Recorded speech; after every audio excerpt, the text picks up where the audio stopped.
What is up, guys? It's your boy, Tiny Tyrant, back at it again with another video.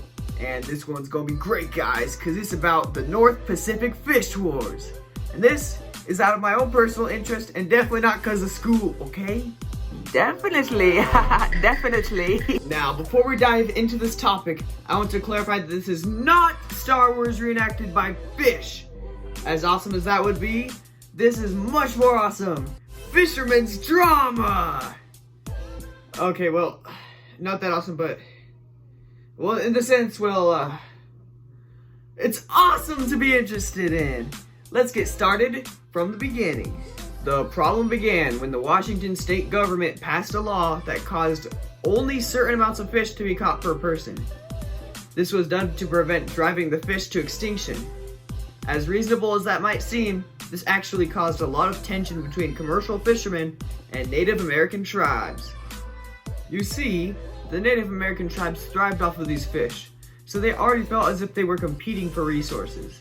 It was an essential need for them, and for the fishermen, not as much. The Washington state government knew this, so the limited amount of fish law only applied to commercial fishermen. The commercial fishermen decided that this wasn't fair, however.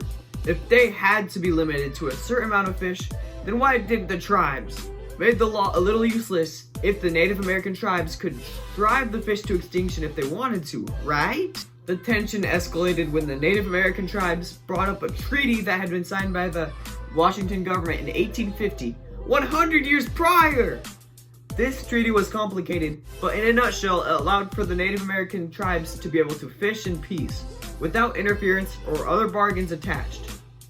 This of course troubled the fishermen, and they claimed that this treaty should not apply to modern day fishing. They still believed that the tribes should be given the same rules as they were. Let me just clarify that this treaty did not appear out of thin air. It readdresses a huge situation from the past. When people just began to settle in areas like Washington and Oregon to build America, the tribes had already owned the land. They were generous enough to let people settle in, but they decided to hang on to their personal rights to fish. Countless treaties were signed going over these agreements, but the one that stands out today is their rights to freely exercise fishing without disturbance. This may have been a long time ago, but they still helped shape America with their selflessness. It is sad to see them not being paid back with the respect they gave. Thankfully, the conflict was finally brought to a close during 1974. After several court cases and negotiations made between the Native American tribes and commercial fishermen, the Bolt decision was issued. This law allowed for the Native Americans' old treaty to be used, but only entitled to 50% of salmon harvested in the Pacific Northwest. This gave the tribes and the fishermen the privacy that they needed, and an even distribution of fish available.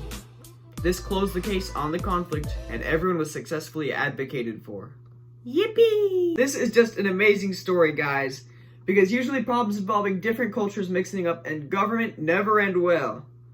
Because there was communication among the commercial fishermen, the Native American tribes, and the government, everybody was able to successfully advocate for themselves and get what they wanted.